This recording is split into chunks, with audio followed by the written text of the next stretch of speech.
Tomato Košir, živijo, kako ste? Živijo, hvala, v redu. Ta najin pogovor snemava v galeriji Prešernovih nagrajencev v Kranju. Razlog je seveda enostaven, zato ker tukaj vi kot letošnji Prešernov nagrajenec razstavljate svoje dela in seveda tudi vašo monografijo. V njej je objavljenih okoli 150 vizualnih komentarjev, od vaših začetkov pa vse do današnjih del. Ja, pred časom sem brskal po svojem arhivu, po enem takem fasciklu svojih prvih del od 9. do 11. leta. Pravzaprav sem tam našel prve vizualne komentarje. Se pravi, v času začetkov nestrpnosti v Jugoslaviji, teh nemirov na Kninu, teženj po novi veliki Srbiji, ki jih je prinesel Milošević. Na to sem bil zelo občutljiv. Vem, da sem staremu očetu na smrtni postelji skušal lagati, da Miloševića več ni. In en od teh prvih vizualnih komentarjev so bila taka cenzurirana očala za Miloševića. Pravi, da bi nosil tisto tako črno tablico čez oči, kot običajno prikazujejo mediji največje kriminalce v postopkih pred zakonom. Zdaj, ko smo vstopili v prvi predprostor, so dela, ki so bila objavljena v tujini, ne? Kam nas peljete potem? Kako si naj to razstavo v bistvu gledamo, glede na koncept sam, ki ste ga vi določili? V vseh teh glavnih razstavnih prostorih sledimo linearni časovnici. Od mojih študentskih začetkov, ki bi se lahko kvalificirali kot vizualni komentar, mojih prvih začetkov sodelovanj z mediji. Na koncu v sami sprejemnici so pa dela za tuje naročnike, ki sem jih v bistvu nekoliko izoliral, ravno zaradi tega, ker nisem želel izpostavljati določenih posameznih del.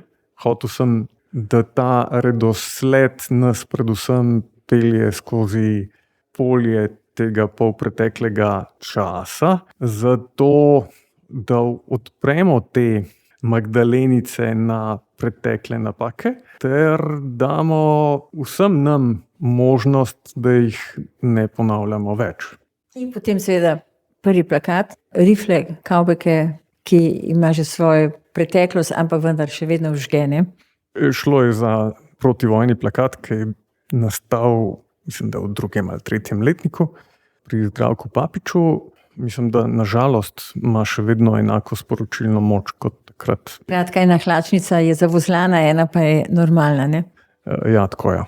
A greva po vrsti predstaviti to vsebino razstave, ali začneva z vašimi začetki, ko ste bili še študent? Ni bilo to glih slučajno, da ste se vi odločili za ta študij, ampak že od nekdaj ste čutili, da zelo zanimivo opazujete stvari okoli sebe. Ja, mene je zaznamovalo tisto zgodnje otroštvo. Tam nekje pri 6 letih sem postal ena taka referenčna oseba svoji mami. Pa na drugi strani tudi neka opora očetu. Oba sta imela precejšnje talente, ampak so bile v tistem času popolnoma neprepoznani. Praktično sta bila od začetka do konca na isti poziciji, na istem delovnem mestu. Mati v Planiki, prešivalka, oče v Iskri, Kovino, reskalec. On je bil tako uspešen v svojem delu, da je tisto normo 8-urno običajno opravil v manj kot 5 urah. In ker je bil res talentiran, so mu prepustili preostanek ur, da dela zase. Običajno takrat delal zame. 241 teh izdelkov, takih avtomobilov iz cele plastike, unikatov, mi je poreskal v fazi parih let. Jaz sem sicer vedel, da tam gre bolj za nek naboj njegovih sanj, pa njegovega prispevka svetu, ki bi ga lahko dal kot oblikovalec. Čeprav mu ni nihče povedal tega, da oblikovalec je, ne? Zato sem tiste avtomobile do njegove smrti pustil pri njem. Zdaj pa malo razmišljam o tem, da bi enkrat dal to v svet na eni taki razstavi. V tistih letih sem gledal oba starša, ki sta se pač bojevala s svojimi zdravstvenimi težavami, hkrati z nerazumevanjem za enega bolj izjemnega posameznika, kot sta onedva bila. Preteklega političnega aparata. Takrat vem, da sem en dan, ko sem se skril v spalnico pred maminim enim takim maničnim izpadom, sem razmišljal, da bom ves čas, vsak moment v času izkoriščal za to, da bom delal na tem, da svojih talentov ne prepustim drugim v izbiro, ampak da bom aktivno pri tem udeležen. Najboljši občutek pri tem delu pa dobiš, ko prispevaš. Ko ne delaš zase, se oblikovalci tega običajno ne počnemo. Vedno smo v službi komunikacije naročnika, razen pri vizualnem komentarju, kjer pa lahko tisto tvoje intimno opažanje razvoja v družbi tudi pokomentiraš. Postaneš nek tvorni soudeleženec sveta in to je največja v navednicah nagrada, kar jo lahko v kontekstu oblikovanja prejmeš.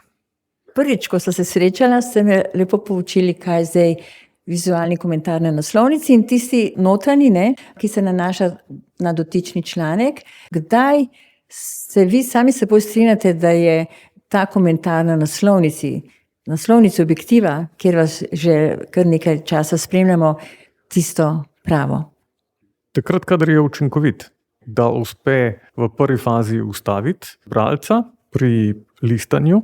Tukaj gre za prilogo, ne govorimo o tisti pravi naslovnici, ampak o notranji naslovnici. In to je prva naloga vizualnega komentarja, se pravi, da zadrži bralca med listanjem. Zato imamo v bistvu kakšno sekundo, pol časa. To, da je to največja primerjalna prednost napram pisani besedi, ravno hitrost podajanja vizualnega medija. Hitrost komuniciranja je največja prednost vizualnega medija.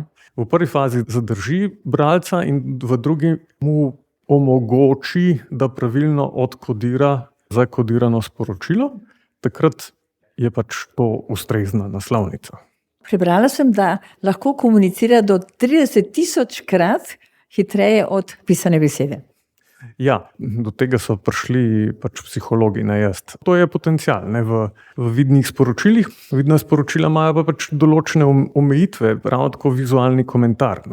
Hitrost je tista glavna primerjalna prednost. To dodatno plastenje, kar pisana beseda omogoča, v tem plastenju živi, to običajno ni najbolj ustrezna tehnika pri vizualnem komentarju, ker lahko te dodatne plasti konkurirajo osnovnemu sporočilu.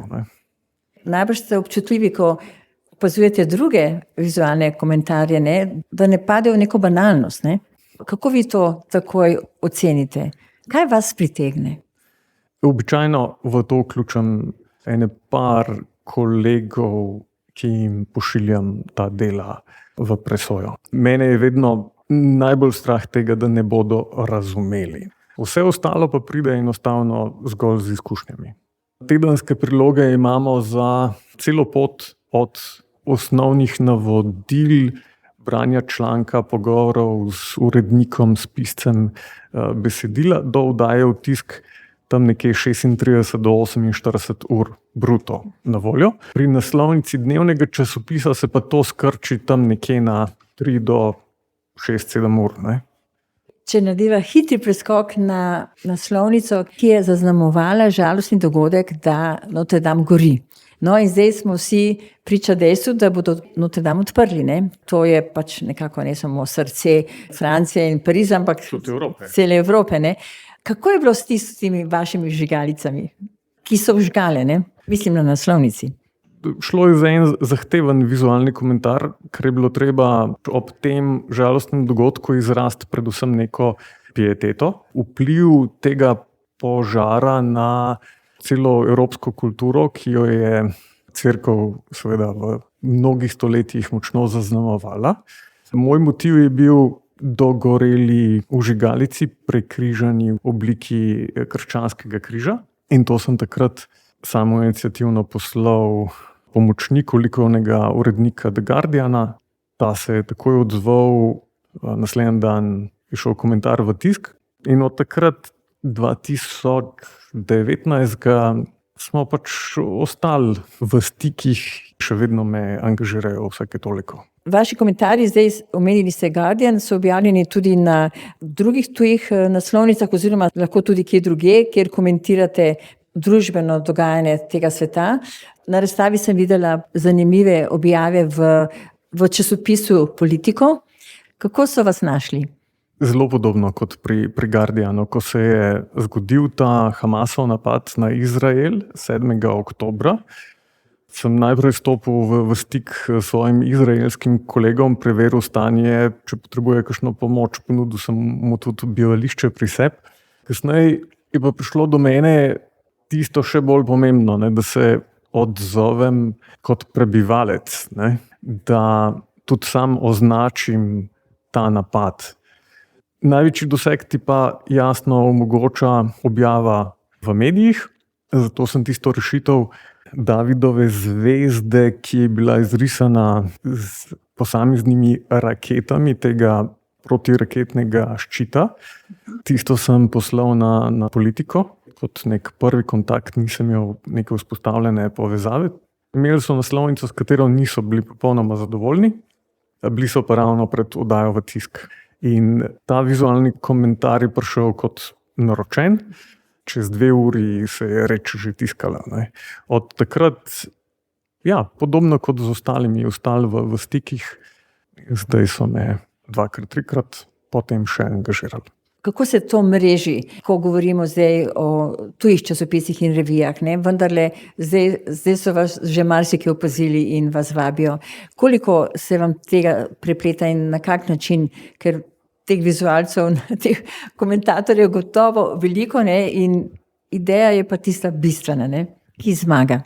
Tukaj gre večinoma za to, da si spleteš neko mrežo preko takrat dominantnega družbenega omrežja. Zaenkrat je to še vedno Instagram. Tam smo pač vsi pobrateni v navednicah, si pošiljamo stvari v vpogled ali pa v komentar.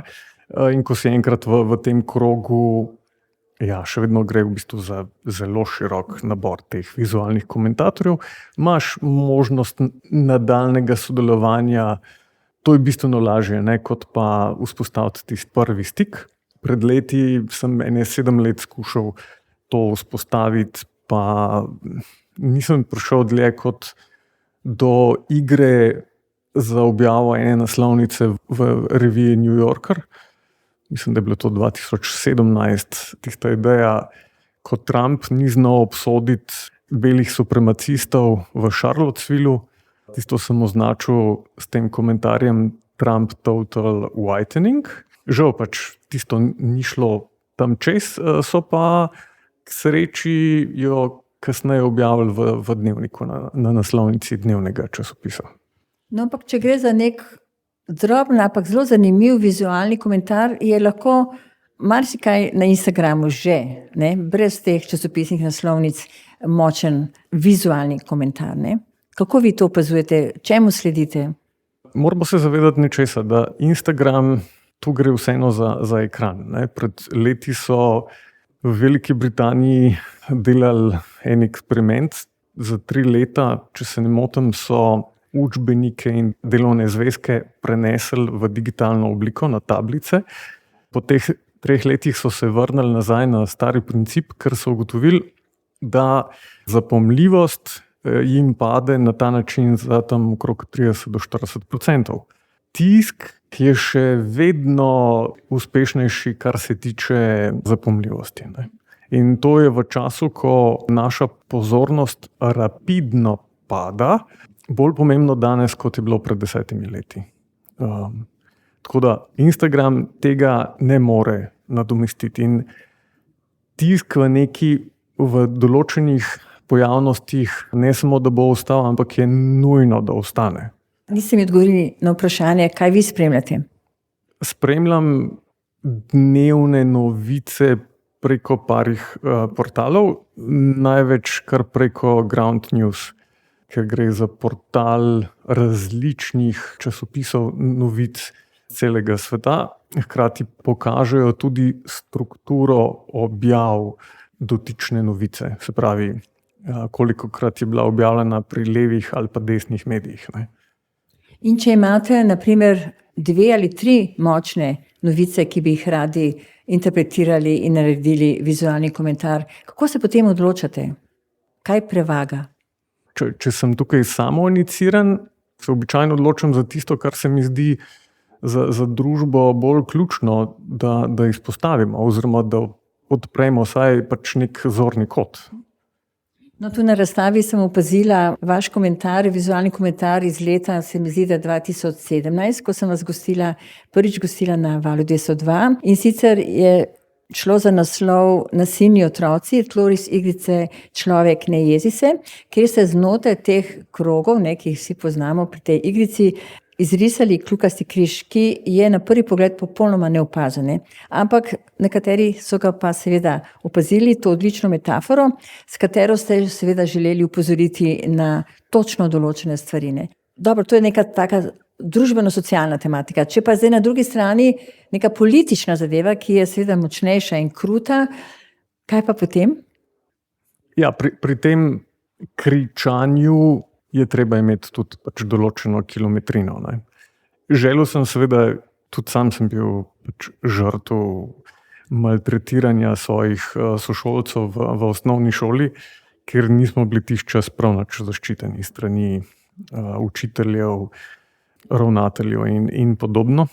Vsi te ekstremni nazori, ki se kasneje lahko odražajo v neki skrajni desnici, se nekje rodijo.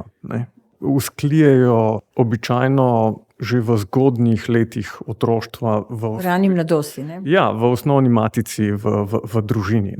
In običajno je šlo tam za neke maltretirane otroke, ki so jim starši s tem dajali vzgled, nek primer dobre prakse v narekovajih. In oni so to naprej izvajali napram nam. No, znani ste med bralci v Sloveniji najbolj seveda po naslovnici Objektiva in tudi drugih komentarjev, ampak po naslovnici Objektiva, ki jo željno čakamo vsak vikend, je bilo res leto 2011 nekako prelomno. Kdaj ste v bistvu in na kak način pristopili k temu Objektivu? Prve prilike tega vizualnega komentarja sem imel seveda že prej, ampak ne v takšni nakladi, kot jo omogoča časopis. Vsega je kriv samo Ačko, takratni likovni urednik Dnevnika. On me je povabil, ko je že gradil novo strukturo časopisa, ki jo je kasneje še preoblekel v svojo likovno zasnovo. On me je kot enega prvih avtorjev povabil, da zaznamujemo naslovnice Objektiva dokaj samostojnimi vizualnimi komentarji. On je tudi avtor izraza vizualni komentar. Nam je dal določeno avtonomijo pri tem, kar pa ne pomeni, da z nami ni sodeloval. On je z nami aktivno sodeloval, tako kot kasneje nihče več drug. To se je začelo novembra 2011 s prvim komentarjem, ki ga imam tako na razstavi kot v monografiji. To je problem hujšanja v vesolju, ki se raziskava, ki se je delala v Sloveniji. Kmalu zatem sta pa sledili že 2 deli, ki sta lomili kliše najbolj tipičnih naslovnic. V bistvu, ker pri prvi sem praktično ilustriral že samo glavo časopisa. Tema je govorila o previdnosti slovenskih politikov, ki so jo izvajali novinarji, niso želeli zelo natančno opredeliti do določenih tem pred volitvami. Tretja je bila pa ravno tako ena bolj predrznih naslovnic, to sta pa tisti 2 SS kravati, ki sta obeležili rezultat volitev. Ko so akterji poražene stranke okrcali volivce zmagujoče stranke Zorana Jankovića kot trenirkarje, kar je en tak negativen stereotip za prebivalce drugih republik bivše Jugoslavije. Ampak zdaj bi pa res lahko vprašala, kaj vi ugotavljate osebno oziroma razkrivate, kaj ustvarja specifiko vašega dela? Predvsem v svojem delu ne želim biti zares prepoznan kot avtor, ker se mi zdi, da je to dodatna teža, ki bi lahko začela konkurirati osnovnim sporočilom posameznega dela. Če je kaj, kar zaznamuje to delo, jaz upam, da gre za hitrost pri dekodiranju teh vnošenih sporočil. Ali so potrebne kakšne analize ali kakšni res procesi, skozi kaj greste, ko ustvarjate? Ključno je dobro sodelovanje z uredništvom, zato da dobim zadost ustrezen briefing, ker pri našem principu dela gre vedno za to, da je končni rezultat popolnoma odvisen od vhodnih informacij. Pa kdaj urednik ni zadovoljen? Jaz mislim, da imam v povprečju vsaj toliko zavrnjenih del, kot jih imam realiziranih. Eno brez drugega ne gre, ne? Ne. To je nujno, ne? Seveda. Sej, to je naš potencialna največja napaka, ne, v procesu našega dela, da se zaljubiš v neko rešitev, ne glede na ustreznost. In pri tem procesu Killing Your Darlings moraš biti res dosleden in do zadnjega okruten. No, ker sami pravite, da ne gre za vašo vizitko, ne, ampak za to, kar vi vidite. To, kar jaz s pomočjo vseh ostalih vhodnih informacij v sodelovanju z uredništvom in avtorji skušam vkodirati kot ustrezno sporočilo našim bralcem in gledalcem.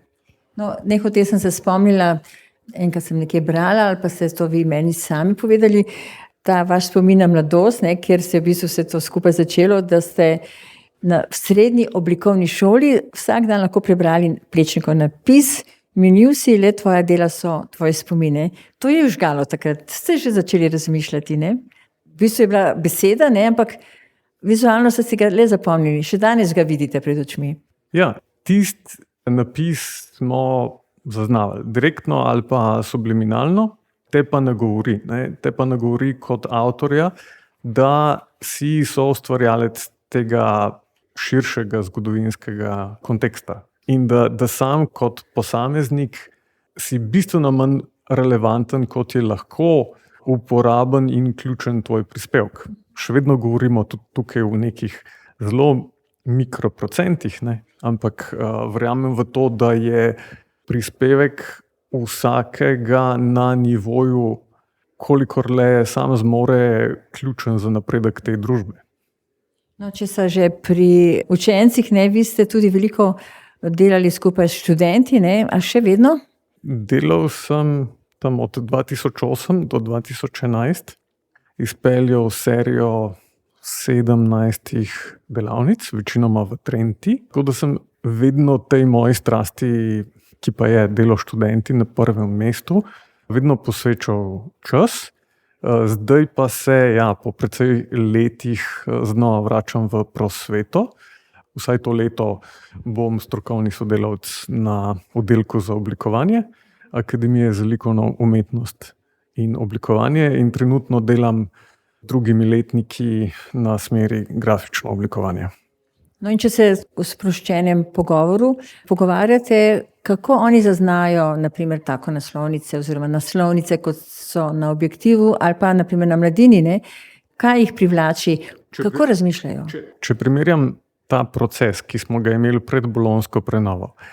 Ja, naša generacija je imela 4 leta do diplomskega dela, pa potem v povprečju 2 leti za diplomo, več ali manj samostojnega dela.